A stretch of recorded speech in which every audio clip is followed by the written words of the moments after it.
हरे कृष्णा। संजय जी आगे कहते हैं, राजन, इस प्रकार अर्जुन की प्रशंसा करते हुए द्रोणाचार्य से उस समय आपके पुत्र ने कुपित होकर पुनः इस प्रकार कहा, आज मैं दुशासन, कर्ण और मेरे मामा शकुनी कौरव सेना को 2 भागों में बांटकर युद्ध में अर्जुन को मार डालेंगे। महाबाहो, आप चुपचाप खड़े रहिए, क्योंकि अर्जुन सदा से आपके प्रिय हैं।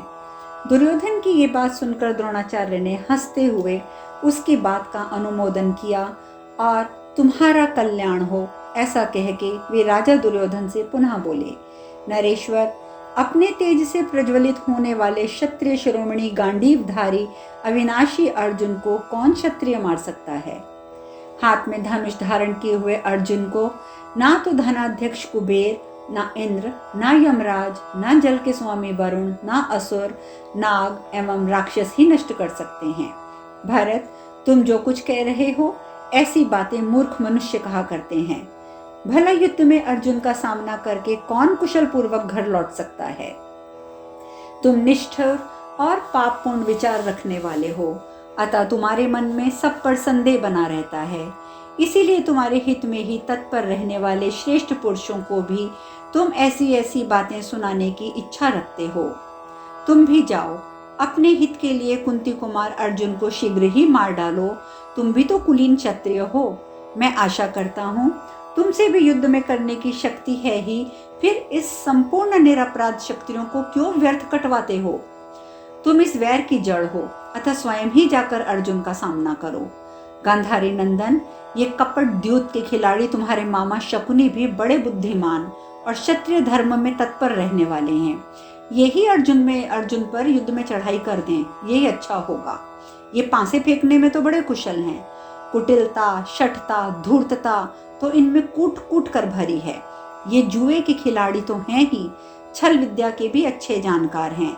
युद्ध में पांडवों को अवश्य जीत लेंगे।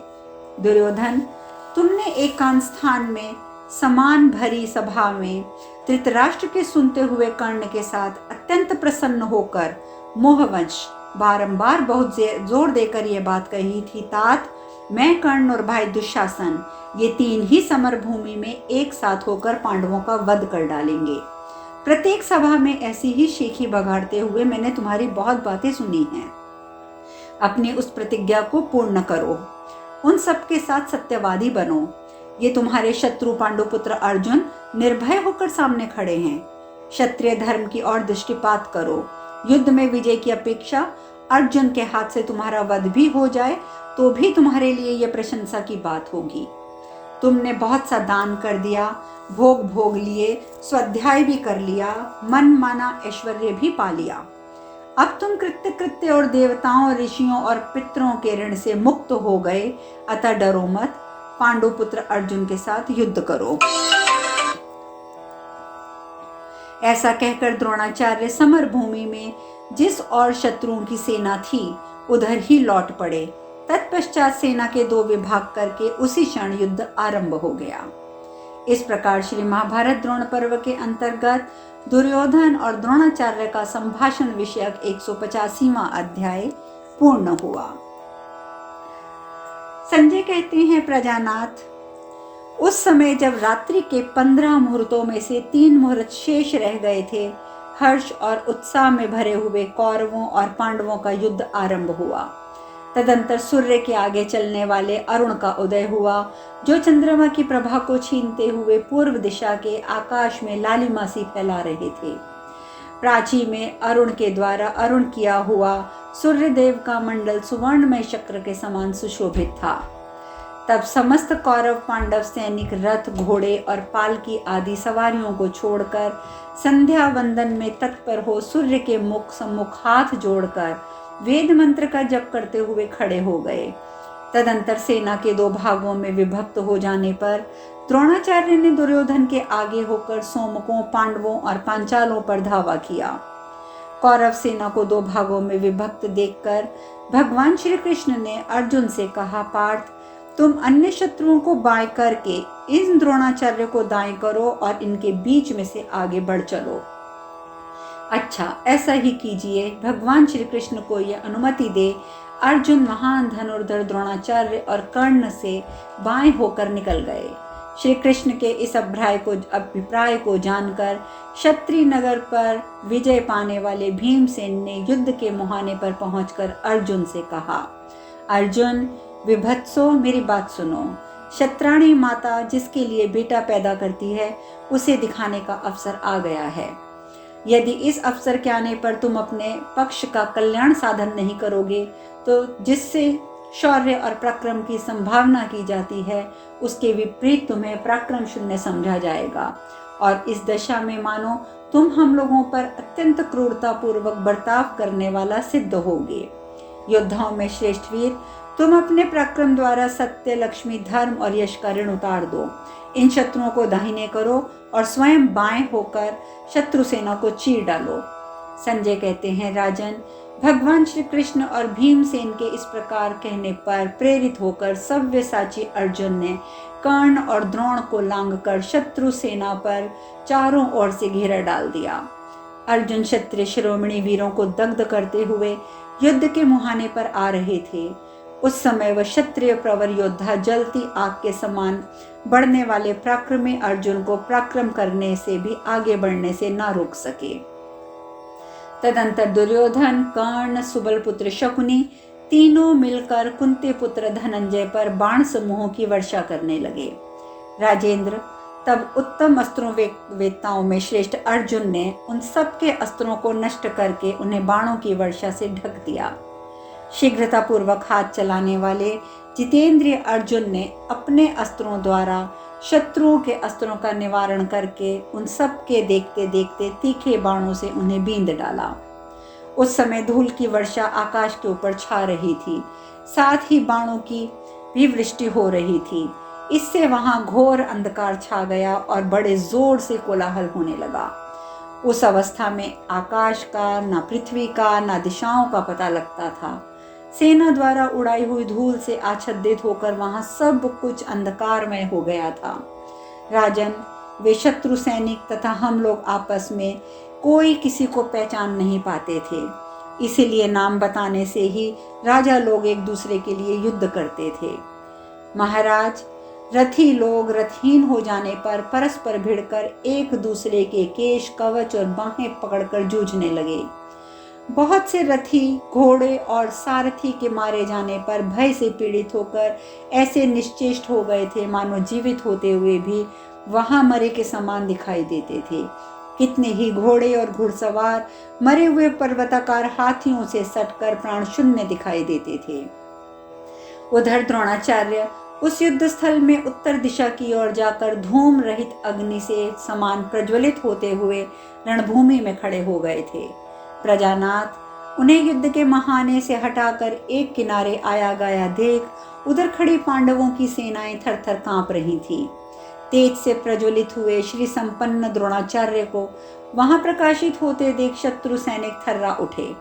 कितने ही वहां से भाग चले और बहुतेरे मन में उदासी लिए खड़े रहे। जैसे दानव इंद्र को नहीं जीत सकते, वैसे ही शत्रु सैनिक शत्रु सेना को ललकारते हुए मदरस्त्रावे गजराज के समान द्रोणाचार्य को जीतने का साहस नहीं कर सके। कुछ योद्धा लड़ने का उत्साह खो बैठे, कुछ मनस्वी वीर रोष में भर गए।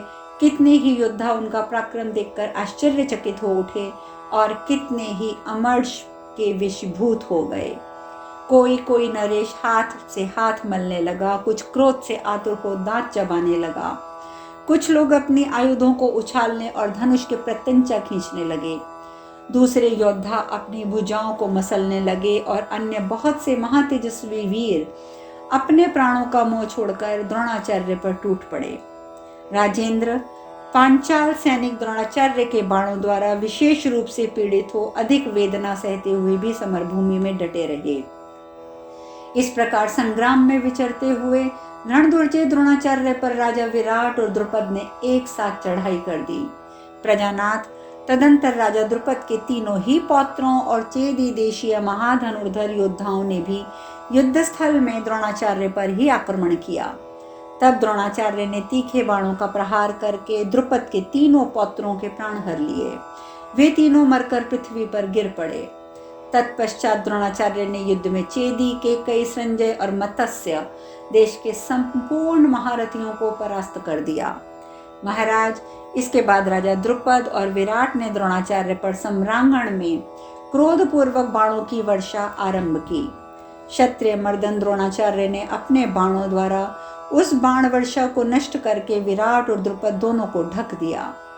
द्रोणाचार्य द्वारा आच्छादित किए जाने पर क्रोध से भरे हुए वे दोनों नरेश अत्यंत कुपित हो युद्ध के मुहाने पर बाणों द्वारा द्रोण को घायल करने लगे।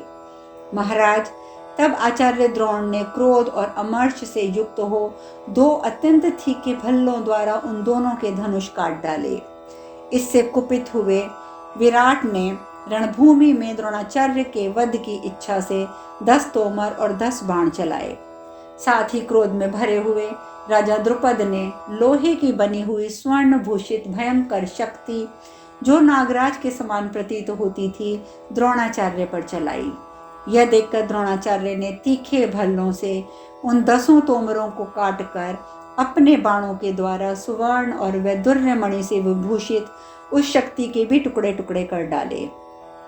तत्पश्चात शत्रुमर्दन आचार्य द्रोण ने 2 पानीदार भल्लों से मारकर राजा द्रुपद और विराट को यमराज के पास भेज दिया।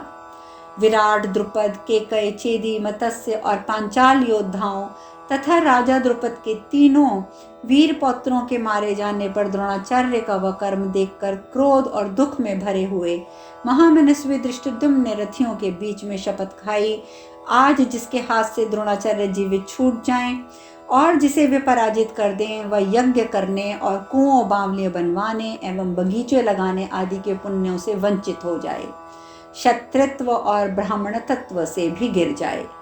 इस प्रकार उन संपूर्ण धनुर्धरों के बीच में प्रतिज्ञा करके शत्रु वीरों का संहार करने वाले पांचाल राजकुमार धृष्टद्युम्न अपनी सेना के साथ द्रोणाचार्य पर चढ़ आए। एक ओर से पांडवों सहित पांचाल सैनिक द्रोणाचार्य को मार रहे थे और दूसरी ओर से दुर्योधन, कर्ण, सुबलपुत्र शकुनी और दुर्योधन के मुख्य भाई उस युद्ध में आचार्य की रक्षा कर रहे थे। उन संपूर्ण महारथियों द्वारा सुरक्षित हुए द्रोणाचार्य की और पांचाल सैनिक प्रयत्न करने पर भी आंख उठाकर ना देख सके। आर्य, तब वहां पुरुष प्रवर भीमसेन ने धृष्टद्युम्न पर कुपित होकर उन्हें बाणों द्वारा छेद दिया। भीमसेन बोले, द्रुपद के कुल में जन्म लेकर और संपूर्ण अस्त्रों का सबसे बड़ा विद्वान होकर भी कौन स्वाभिमानी क्षत्रिय शत्रु को सामने खड़ा हुआ देख सकेगा। शत्रु के हाथ में पिता और पुत्र का वध पाकर, विशेषतः राजाओं की मंडली में शपथ लेकर खाकर कौन पुरुष उस शत्रु की रक्षा करेगा। धनुष बाण रूपी ईंधन से युक्त हो तेज से अग्नि के समान प्रज्वलित होने वाले ये द्रोणाचार्य अपने प्रभाव से क्षत्रियों को दग्ध कर रहे हैं। ये जब तक पांडव सेना को समाप्त नहीं कर लेते हैं, उसके पहले ही मैं द्रोण पर आक्रमण करता हूँ। वीरों, तुम खड़े होकर मेरा पराक्रम देखो। ऐसा कहकर कुपित होकर धनुष को पूर्णतः खींचकर छोड़े गए बाणों द्वारा आपकी सेना को खदेड़ते हुए द्रोणाचार्य के सैन्य दल में प्रवेश किया। इसी प्रकार पांचाल राजकुमार धृष्टद्युम्न ने भी आपकी विशाल सेना में घुसकर द्रोणाचार्य पर चढ़ाई करी। मान्य नरेश, उस रथ में रथों के समूह परस्पर सटे हुए दिखाई देते थे। देदारियों के शरीर मरकर बिखरे हुए थे। इस प्रकार वहां पर घमासान युद्ध छिड़ गया और क्षण भर में प्रातः संध्या की बेला में सूर्य देवता का पूर्णता उदय हो गया। इस प्रकार श्री महाभारत द्रोण पर्व के अंतर्गत द्रोणवध पर्व में संकुल युद्ध विषयक 186वां अध्याय पूर्ण हुआ। संजय जी आगे कहते हैं, महाराज, वे समस्त योद्धा पूर्ववत कवच बांधे हुए ही युद्ध के मुहाने पर प्रातः संध्या के समय सहस्त्रों किरणों से सुशोभित भगवान सूर्य का उपस्थान करने लगे। तपाए हुए स्वर्ण के समान कांतिमान सूर्य देव का उदय होने पर जब संपूर्ण लोकों में प्रकाश छा गया, तब पुनः युद्ध हुआ। भरत नंदन, सूर्योदय से पहले जिन लोगों में द्वंद्व युद्ध चल रहा था, वे पुनः परस्पर जूझने लगे। रथों से रथ, हाथियों से हाथी खुद गए। वे सभी रात में युद्ध करके थक गए थे। फिर सवेरे सूर्य की धूप लगने से उनके अंग अंग में भूख प्यास व्याप्त हो गई। इससे बहुत सारे सैनिक तो अपने सुध-बुध खो बैठे। राजन भरतश्रेष्ठ उस समय शंख, भेरी और मृदंगों की ध्वनि, गरजते हुए गजराजों का चित्कार, फैलाए और खींचे गए धनुषों की टंकार, इन सब का सम्मिलित शब्द आकाश में गूंजने लगा। बड़ा हुआ भयानक शब्द उस समय स्वर्गलोक तक जा पहुंच रहा था। नाना प्रकार के अस्त्र शस्त्रों से कटकर छटपटाते हुए योद्धाओं का महान आर्तनाद धरती पर सुनाई देता था। उन सभी सेनाओं में बारंबार मुठभेड़ होती थी। शत्रु पक्ष के जो स्वजन थे उनको तथा शत्रुओं को भी शत्रु पक्ष के योद्धा मार डालते थे। शूरवीरों के हाथों में उठकर विपक्षी योद्धाओं के शस्त्रों से टकराए हुए खड्गों का शब्द वैसा जान पड़ता था जैसे धोबियों के पटहों पर पीटे जाने वाले कपड़ों का कोई शब्द हो। वहां युद्ध करने वाले वीरों के खून की नदी बह रही थी। रात्रि के युद्ध से मोहित, अल्प चेतना वाले, बाणों और शक्तियों से पीड़ित, थके मांदे हाथी, घोड़े, वाहन अपने सारे अंगों को स्तब्ध करके वहां खड़े थे। योद्धाओं की कटी हुई भुजाएं, कवच इधर उधर बिखरे पड़े थे। कहीं कच्चा मांस खाने वाले प्राणियों का समुदाय भरा था तो कहीं मरे हुए और अधमरे जीव पड़े थे। रथों के पहिए रक्त के कीच में डूबे हुए थे। उस समय द्रोणाचार्य और अर्जुन इन दो वीरों को छोड़कर शेष सारी सेना तुरंत विहल, उद्भ्रांत, भयभीत और आतुर थी। वे ही दोनों अपने अपने पक्ष के योद्धाओं के लिए छिपने के स्थान थे। वे ही पीड़ितों के आश्रय बने हुए थे। परंतु विपक्षी योद्धा इन्हीं दोनों के समीप जाकर यमलोक भी पहुंच रहे थे। कौरवों और पांचालों के सारे विशाल सैन्य परस्पर मिलकर व्यग्र हो उठे थे। भूमि मंडल के राजवंश में उत्पन्न हुए क्षत्रियों का महान संहार उपस्थित होकर वहां युद्ध में तत्पर हुए सब लोग सेना द्वारा उड़ाई हुई धूल से ढके हुए प्रतीत होते थे। हम अपने शरीर को नहीं देख पाते थे। पृथ्वी और दिशाएं भी नहीं सूझती थी। वहां मेघ रूपी, धूल रूपी मेघ भयंकर तरीके से घोर घोर कर उमड़ रहे थे। अब शेष कथा कल। हरे कृष्णा।